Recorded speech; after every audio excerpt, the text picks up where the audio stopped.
All right. Hi, everyone. Today's guest is Veronica Jones, a gifted massage therapist, a wellness practitioner, and the founder of Lahma Cumasach. With over 10 years of experience, her work is all about helping women reclaim their well-being through personalized bodywork and holistic care.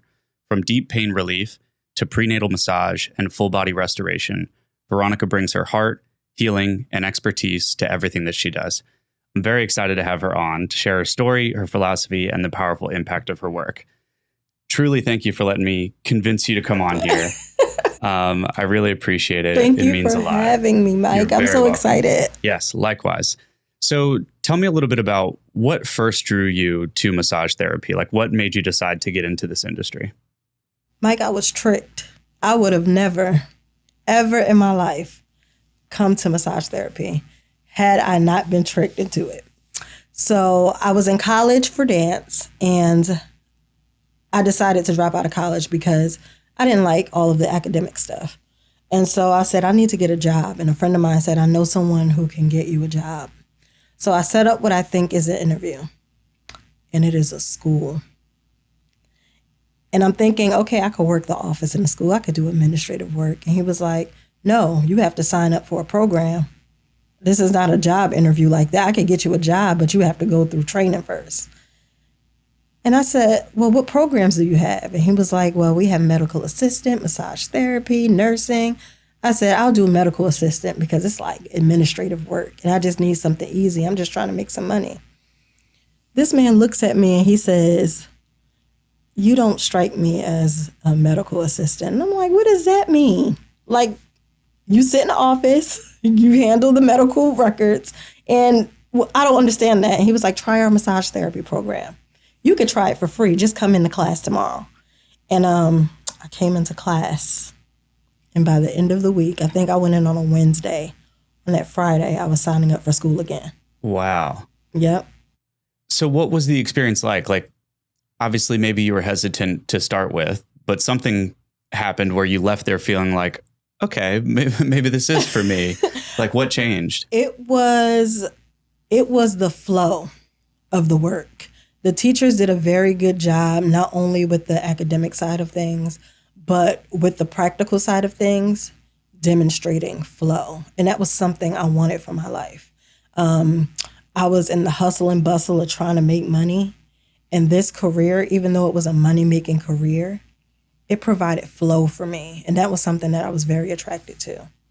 There's a quote that I love, which is, do what you have to do until you can do what you want to do. And it kind of sounds like that was the transition you were making. Very, very true. Yeah. Yeah.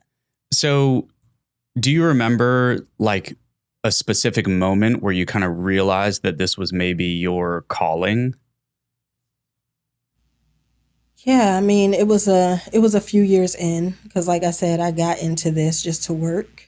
Funny enough, it was like numerous years in. A client came in with a condition called frozen shoulder, and she said she's been to therapist after therapist after therapist, and they couldn't get it to work, and she hopes that she leaves with some relief today. And at the end of the session, I came back in to check on her, make sure she was dressed, see how she was feeling. She was in tears. She was like, you know, Veronica, I've seen a lot of therapists, but I've never been able to even put my bra on after a service. You are an angel.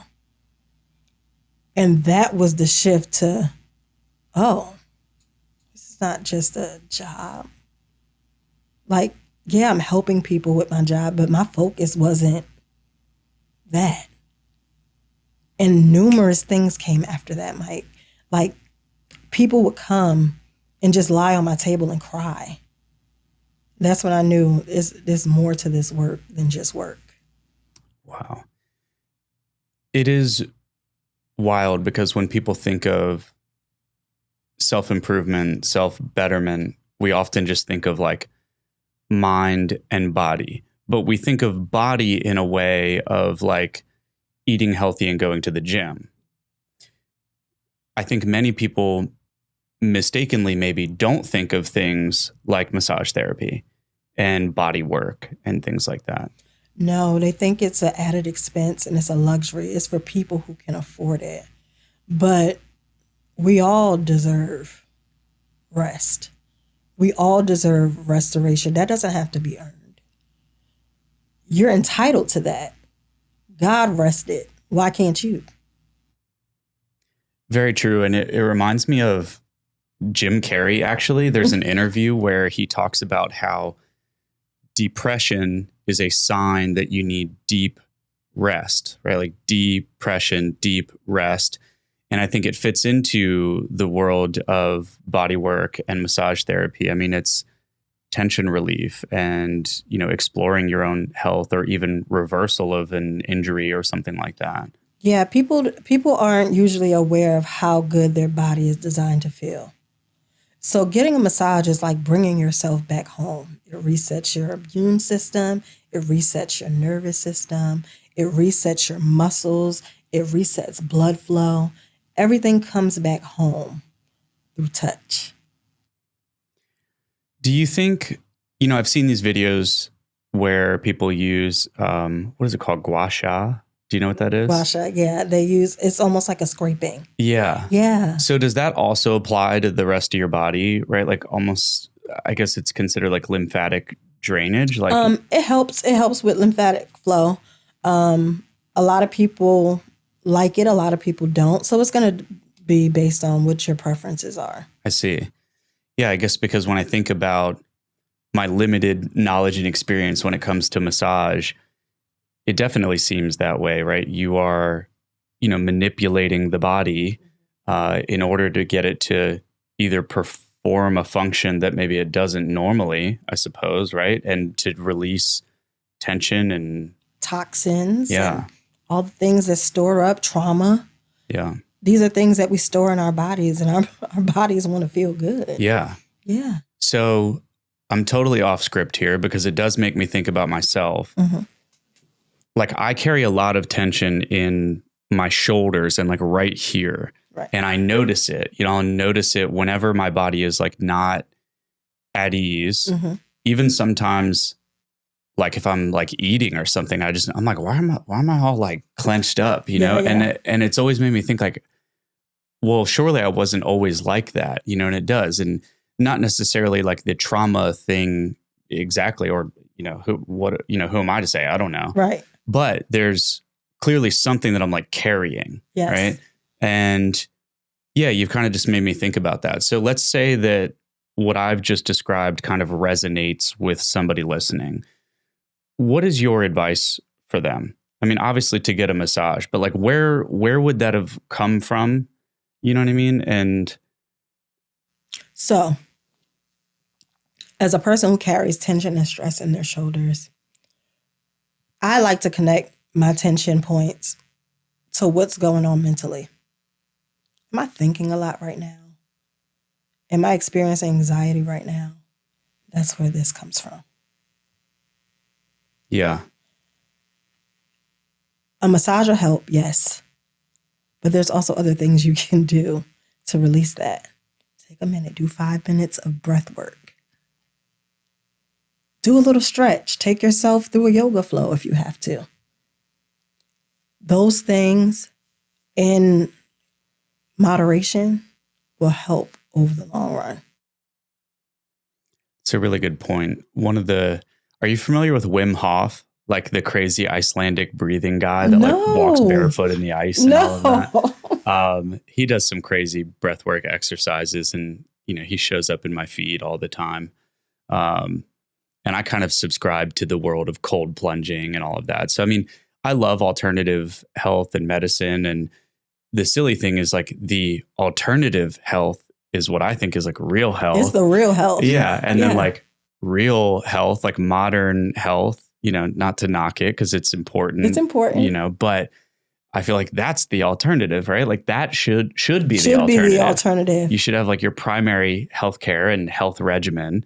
And like that becomes the alternative when you need it. Need it. In a dire situation, right? We were created to not have need that stuff. Yeah. It actually makes us more sick depending on what we're dealing with. Yeah. Like you said, the alternative medicine is the natural medicine, is Yeah. the medicine that we should subscribe to. Yeah. I completely agree. I know a lot of people don't. I completely agree. It's what I spend a lot of my time thinking about is Right. like human potential, human progress. And yeah, I don't know. There's so many things in modern society that I feel are kind of aimed at us, not in a good way, you know, as a weapon essentially. And sometimes medicine is that, you know, but without going too crazy into that. So let's talk about this. So for someone who's never experienced your services, how would you describe what sets your massage work apart from maybe like a Massage Envy or just going to like a big box, you know, store or something, you know, like obviously working directly with kind of a boutique care provider such as yourself gives them a little bit more attention to them as a client or a patient, right? So what kind of sets you apart from either if someone, you know, if somebody's never really pursued getting massage and they're talking to different providers, what sets you apart? I like to consider myself as an intuitive therapist. So I rely a lot on my intuition. And the care you get is very intentional and it's customized to you. And you know, a lot of places say that they're customized care. This is a whole different level. And I can say that confidently because my clients have told me. It's everything from the moment you walk in the door. You don't feel rushed. I don't like to feel rushed in everyday life. So when you come in, I'm there. And the room and the atmosphere is set for healing from the moment you walk in. We go through our consultation. If you are unsure of what you need, I'm almost positive I can tell you what it is your body needs. And you won't leave the same way you came. That's what sets me apart. I feel like you kind of just took me, as you were talking that, I'm sitting there thinking like, man, I could go for a massage right now. You definitely should. Genuinely though. So what are some of the transformations that you've seen in some of your clients, right? Obviously there's physical transformation, you know, such as the shoulder example. There's emotional transformation, of course, and maybe even spiritual transformation in some ways. So what comes to mind when you think of clients' experiences that you feel stand out to you or that are memorable? I had a young lady say to me, she said, you know, Veronica, I can't believe I waited till I was almost 60 to keep doing this. She said, you know, when you touched me, it made a scripture come to life for me. And I said, what scripture that I made come to life? That is crazy, girl. She said, the scripture where Jesus says, greater works than these will you do. She said, this is the greater work. She said, you touch people and you heal them. That's a whole different level of healing. That experience to me stood out the most because that like solidified God saying, I called you to do this.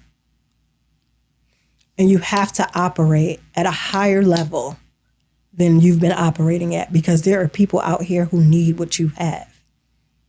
And so that experience is the one that sticks out to me the most. Yeah, it's amazing. And it's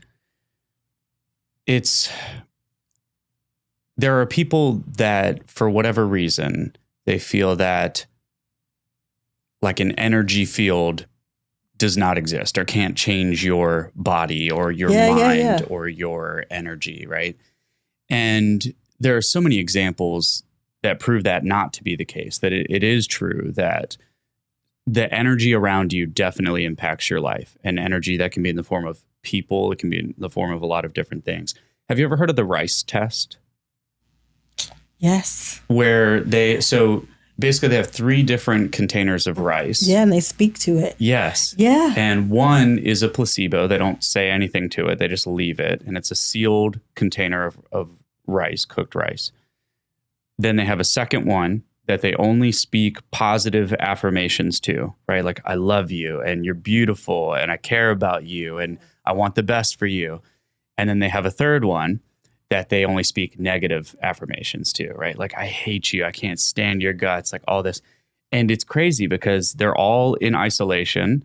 And the third one that receives negative affirmation turns black and moldy and gross and it rots. Yes. And the other one stays just fine. And then the placebo one, the test one, just creates kind of a standard amount of like mold or mildew. And I mean, just that in itself is just a very simple demonstration. There was another test done where it's kind of gross, but they this is a clinical study. It's not just like anecdotal in somebody's kitchen. The clinical study was where they collected sweat from 2 different test groups. One was the sweat of people that were getting ready to jump out of an airplane to go skydiving.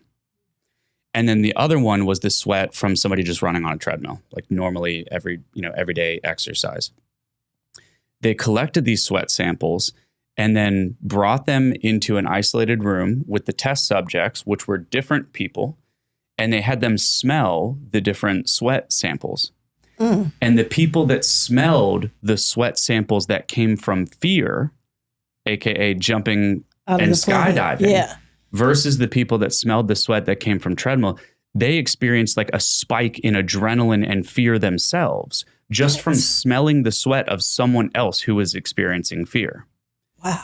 So I think it's easy to say like, oh, how could a massage like change my energy and my body and my spirituality? But there is definitely clinical evidence that shows that that is the case, right? Oh, yeah. And we naturally have a gut instinct around people that we are concerned about or afraid about, like even dogs and children can pretty easily tell you feel when like, something's off in the atmosphere. Yes. Yeah. So I think the fact that you have, a welcoming setting that is designed for healing and you clearly care about this deeply and have a lot of passion for it, there's almost no way that someone could enter your space and not have a good experience. No. When you have the right intention and when you know what you're doing and you care about it, that care is passed on to the people around you. Oh, yeah, definitely. So I love the way that you describe that. And I can definitely see how people can have transformative experiences in, less than a couple hours, right? In some cases, less than an hour, right? Some cases, less than an hour. Yeah. I think that's amazing. So you mentioned that a lot of people think massage is a luxury. Oh, yeah. Right. And they think, well, because I think people associate massage with vacation and, like, oh, this is a special treat. Yeah. But it's only become a special treat because people forget how important it is. Yeah.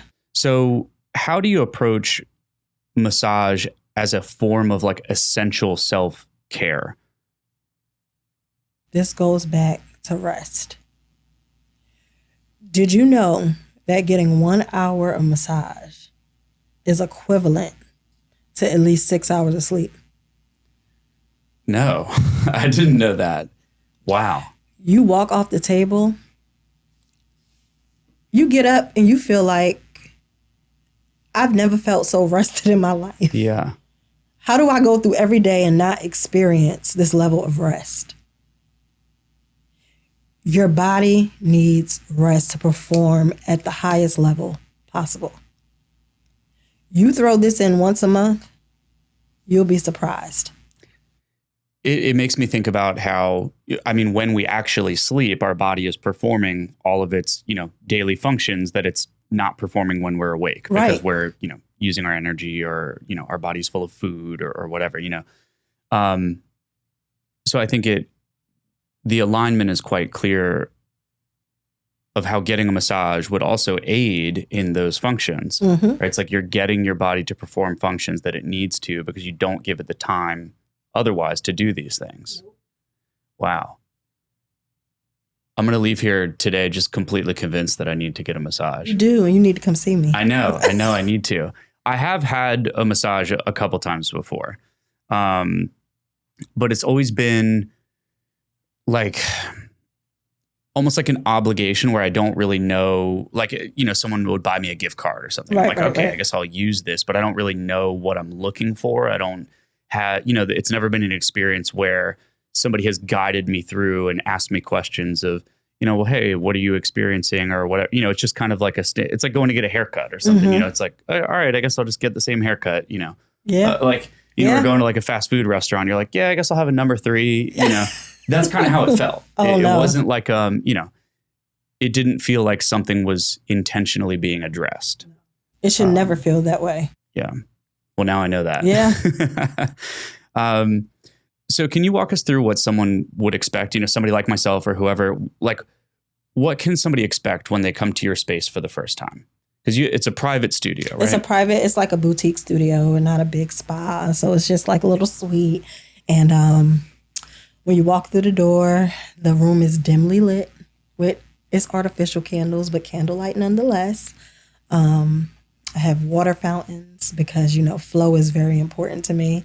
I try to have flow in my everyday life. So the water fountains represent divine flow. So you had that constant, you hearing water flow. You can take your time, grab a cup of coffee, grab some tea, relax. You can come in 30 minutes early. You can leave 30 minutes after. It's really a time for you to just press the reset button. Just press it. You need it. You have your tea. We can have conversation. A lot of my clients come early just to talk to me. They have no one else to talk to. We talk, we do your session. I prefer quiet sessions, but if you like to talk during your session, we can do that too. I'm here for anything you need. That's what you can expect when you come to Lahma Cumasach. You know what stands out to me as I listen to you say that is that you like or are willing or enjoy a quiet session. Yes. I think there's a lot to be said about people like yourself that know how to hold space. Yes. Right? Like some people are very uncomfortable with silence or quiet, which is unfortunate because of how important it is. Yes. Our mind is going all day long, nonstop, and getting your mind to quiet is so important. Oh, yeah. And being able to do that in the same space with somebody else is amazing. Yeah. It's harder. Yes. And it's harder to find those people. Oh, yeah. It's hard to find people that know how to do that. So I love that you mentioned that. Oh, yeah. So what inspired you to open your own space and what has that change been like? Because obviously I've spoken to you prior to your new space and you were in a totally different setting, right? So what inspired you to kind of open your own space and what's that been like for you? It was the rush of it all. It was the having to take people back to back and not be able to hold space for what I know people need. So when I came into this new space, my focus was, what do people need? Like I said, I don't like to feel rushed. So I know can't nobody else like to feel rushed. No rushing. You get full 60 minutes of your time or full 90 minutes of your time. I don't use that time for consultation. So I don't care what time you come in. Like I said, you come in 30 minutes early, leave 30 minutes later. You will get whatever it is you need that day. And so that's what kind of put me in the mindset of people don't want to feel rushed. People want to feel cared for. People want to feel nurtured. And so I knew the space I was in previously, I knew I had to leave because it was very this person, that person, this person, that person. And I already came from something like that. I didn't need that again. And so that's what inspired me to open my own space. I think obviously it's a leap of faith and it's a risk. Oh, yeah. But it's totally worth it, right? It is. It's totally worth it. I think being somebody who you're providing for other people, all day long. It takes a ton of energy. And it's even more exhausting when you're doing that, but also in a setting that is already draining you.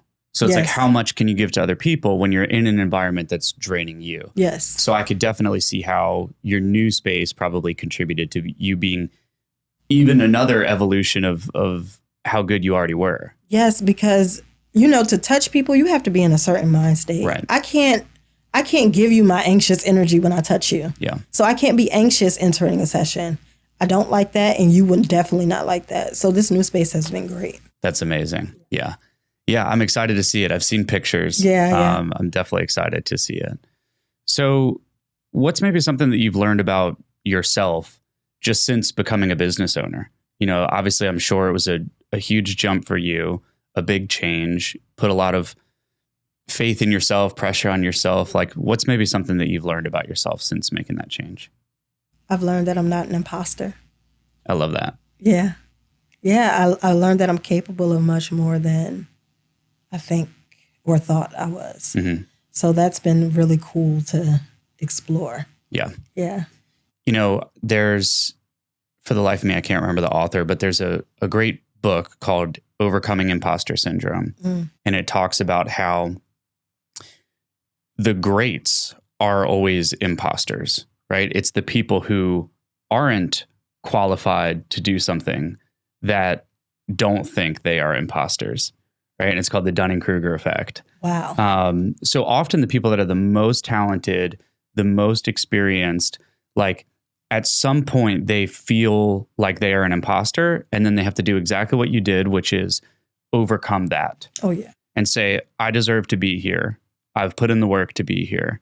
And it's been amazing to watch your journey and your transformation fighting through that, because I know it's not easy. And I still fight through.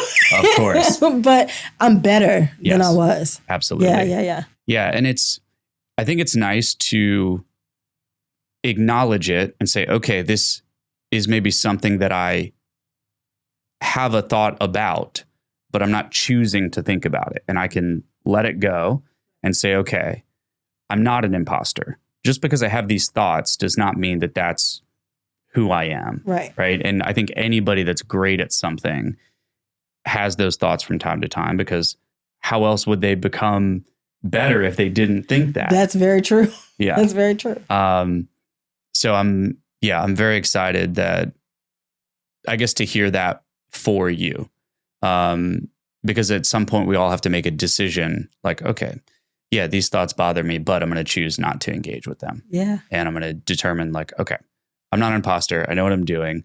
And it's my choice to move forward without this baggage or without this thing holding me back. Yes. So I know that you also offer doula services. Yes. So for anybody who has no idea what that word is or what a doula is, like, can you just explain like doula work briefly? Yeah. So a doula is an individual trained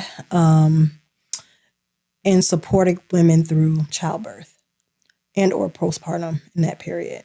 And so we hold space for a birthing person to have their experience with as least resistance as possible. And I think, of course, you can speak to this much more than I can, but I do think it touches back on like the, traditional versus alternative medicine thing.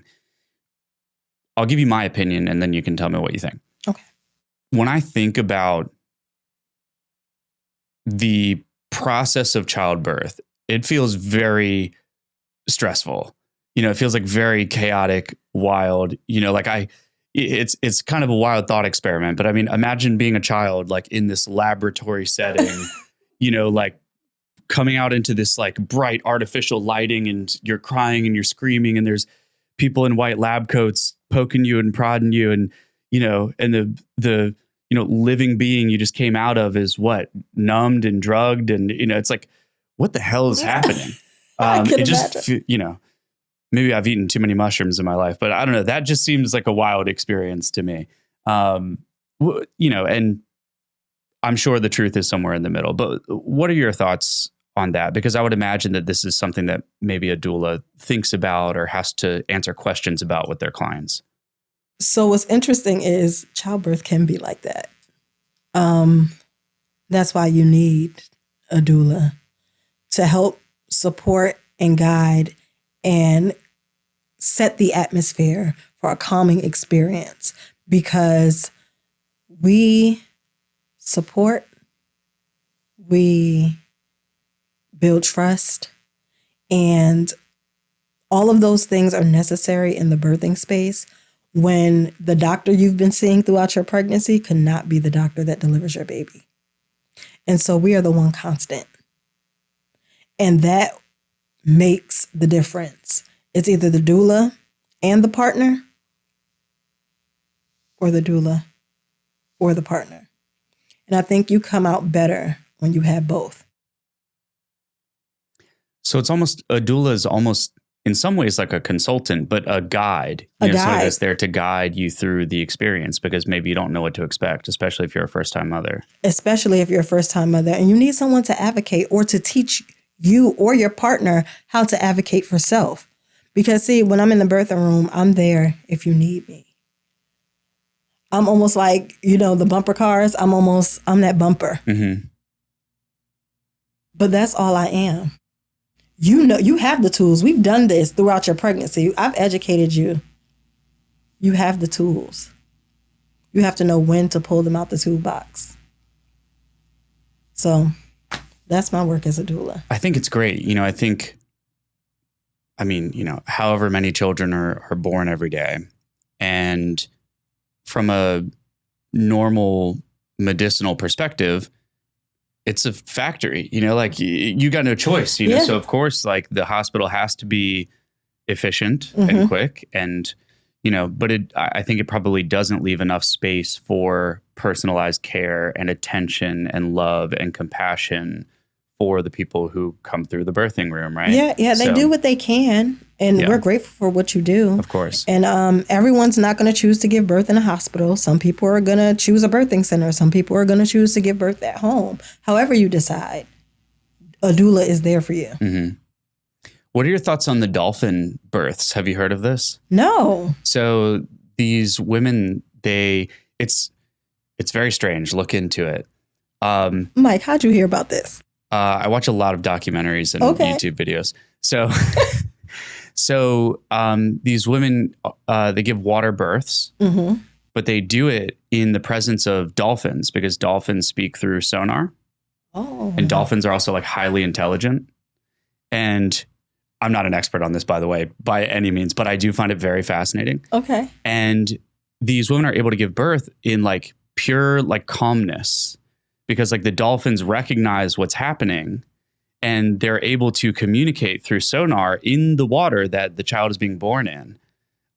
It's very interesting. Just I have to see. You got to give me the name of that documentary. I'll send you the video. So obviously we've spoken about doula work. We've talked about massage therapy. And even when we first talked about what you do, right? Your work is all about helping women reclaim their well-being through personalized body work and holistic care. So why women? Why mothers? You know, obviously you've had some sort of personal experience that made you gear some of your work towards women and motherhood, right? So what are maybe some of those experiences that make you care about helping other women and other mothers so much? So when I first started this work, my goal was to help dancers. And as I've aged and had more life experience, I've become a wife. I've become a mother to 4. And the thing I'm always looking for again is flow. And so every day I'm searching for flow. Every day. And so if I could just give women one moment, I'm pretty sure it's something we're all searching for. Balance and or flow. Balance does not exist. I've learned that it's priority. And so if I can get you to make you a priority, you will be surprised how much of a difference that makes in your flow state. That's why I chose to focus on women and mothers. Can you talk a little bit about your experience, right? You're a mom of 2. Yes. Right. What was your experience becoming a mother and how did that impact specifically like doula work and your interest in that? So I'm a mom of 4, but I gave birth to 2. The first child I gave birth to, I was ignored when I said I was in pain. And if it had not been for my husband being in the room, I don't know if I would have gotten the attention that I required or needed or deserved. And they were also about to give me, you know, the drug fentanyl that everyone's overdosing on. Yeah. They were going to push fentanyl. And I'm sure that I can't imagine that there's not a use for that in the birth space. Sure. But the fact that you were just going to give me medicine without investigating what's happening, that scared me a little bit. It was a little bit traumatizing. And then my baby's heart rate is going out of control. You can't figure out what's going on. But my husband was able to say, you need to put her in the position she was in when we first got here because we didn't have these issues. And then everything started to work out. I mean, we were in the hospital almost a full 24 hours before they got it right. It reminds me of our energy conversation, because like there's something to be said about the intuition of a parent, even in a chaotic setting like that, to like know what's best, like for your partner or, your child, is very, very interesting. Yeah, thank you for sharing that, because I know that you've told it to me before, but I thought it'd be a good thing to talk about. So I know that you offer everything from deep pain relief to lymphatic detox, prenatal massage. How do you help someone like figure out what they need or choose what's right for them? It depends on what's going on in your body at the time. What are the issues you're having? We always have a consultation before. Like I said, you come in 30 minutes early, you come in 5 minutes earlier. I don't care. We're going to have this consultation. You're not just going to jump on the table. I have nowhere to go. This time is about you. We're going to figure it out, and we're going to figure it out together. It's a partnership. I think it's so rare to get that personalized attention. I think it's such a great thing. So what are some of the like little details and touches in your studio that you feel like make a big difference in your client experience? I know you mentioned like waterfall, and you offer tea and coffee and stuff like that. I believe you told me that you have other like retail products and things, like other things that people might need. Yes, I'm always looking for a way to add more value to my clients. And so I am taking, I am using products called It Works. Mm-hmm. I use their Happy Coffee in the morning. It's a mushroom-based coffee. I take their collagen. I take their Power Hydrate and their Skinny Hydrate, because I'm trying to lose a few pounds. And so a client who's looking for a lymphatic detox is usually trying to get rid of some weight, get rid of some water weight. And so after massage, I might offer them a Skinny Hydrate to enhance that session. I just think those are things that make me a little special. I have something for everybody.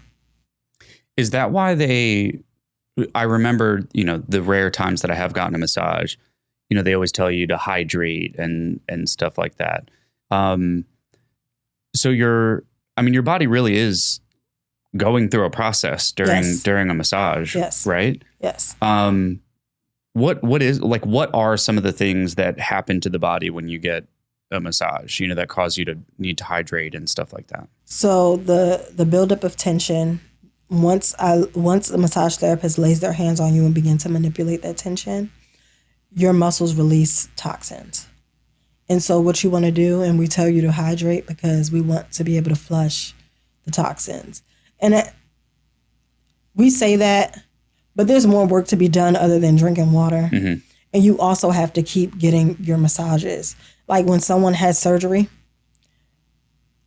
most of the time they're saying you need to get your massages. You want to stimulate lymph flow so you can release all the toxins and the buildup and things that we just wrecked your body in surgery. Yeah. You need to bring it back home. I feel like it's so simple in principle, and it's just something people don't think about. Nope. They think, oh, I've got other things going on, or I got to go to the gym, or I got to go to but it is kind of fundamental. Yeah. It is probably such an important thing. So, if you're having a conversation with, friends, family, potential clients, what do you say to like convince people like you need to get a massage, right? Like if you're talking to somebody who's stubborn and they think, well, I don't need that, or I'm fine, or I'll be fine, or it's not a big deal. What would your advice be to that person? And like, why should they change their opinion, not be so stubborn, and give it a try? I don't usually spend my time trying to convince people of anything. Right.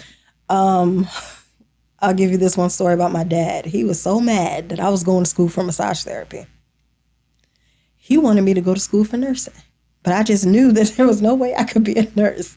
So I'm on the phone with him the other day, and he's like, so you coming up here next week? I'm like, yeah. He's like, make sure you bring your massage oil because I need a massage. I said, oh, the massage you was mad I went to school for? Yep. He said, girl, stop playing with me. Bring that oil. I need a massage. I ain't seen you in about a year. I said, okay, I got you. So when someone who's not a believer transforms and becomes a believer, I think that's a testament. So a lot of the times I'll be like, well, let me touch you for 5 minutes and then you tell me you don't need a massage. And I'll touch them for 5. Oh, that was great. Yeah, you should come get on the table. I think I just might. That's how I convince people. Yeah. I let my hands do the talking. I don't. And I think it's a great point to bring up, right? So can you talk about what made you come up with the name Lahma Cumasach? Yeah. So I'm Black Irish in ancestry. And I wanted to name the spa Gifted Hands. And my husband said, no, that's too generic. You could think of how many spas are named Gifted Hands. And I'm like, well, I don't know what to name this. He said, how you say it in Irish? So I looked it up and I was like, oh, Lahma Cumasach means gifted, extraordinary, capable, empowered hands. He said, oh, that's the name. That's the name you want to use. And I said, there we go. That's the name. I was a little concerned because, people don't know how to say it, but I love it. And it just so happens like Cumasach and like massage. And it works. Yeah. It totally works. I think it's such a unique name and I love it. Yeah. So, where can people book a service with you or like connect with you online, right? So like if someone's listening to this and they think, okay, I got to give this a shot, or I've been looking for a massage therapist because mine hasn't worked out, or it just, whatever, it isn't the experience they're looking for. How can people find you and how can they reach out to you? Yes, you can go to www.lamhacumasach.com, or you can reach me on Instagram where I share quick tips behind the scenes in Lahma Cumasach, and that is instagram.com/Lahma Cumasach. Well, I just want to say thank you so much for coming on. I really, really appreciate it. It's been great being a friend of yours and now a client of yours. And thanks for, sharing your story, sharing some vulnerable moments and talking about what you do. I think for anybody, including someone like myself, that doesn't make it a priority to get a massage or even just explore some of these things that I think we all know that we should be doing, to make it a point to reach out and make it a priority and do the things that are good for you. Yes. But thank you so much for coming on. It means a lot. Thank you for having me. You're very welcome. Yes.